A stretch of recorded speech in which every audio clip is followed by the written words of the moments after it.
Ayan, at ito naman ang update ko sa inyo.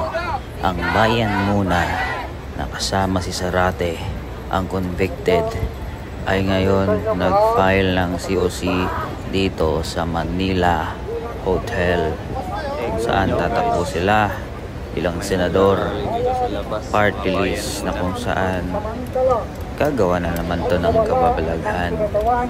Ay nako, talaga ang mga taong ito kahit convicted na gumagawa pa rin ng paraan para mapupo sa pwesto. Update ko kayo sa labas yan ng Manila Hotel. Yan, kitang-kita nyo si Zarate nagsasalita. Kulang na lang siguro nito ay kulang na lang yan ay pirma ng putiki.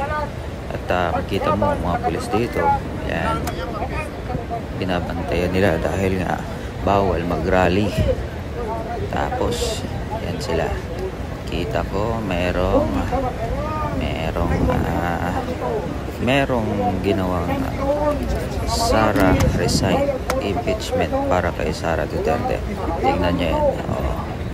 Yan, basta NPA, walang ibang plano yan kundi ma-impeach ang mga Duterte, dahil alam nila na kapag si Sara daw po talagang tanggal ang kanilang mga budget para mang-recruit ng mga kabataan dito sa Pilipinas.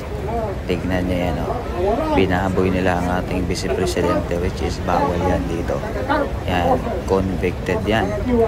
Kilala naman natin yan, convicted yan. Kasama ni Franz Castro yan. So, subscribe, like lang kayo, partner. At follow kayo sa aking channel.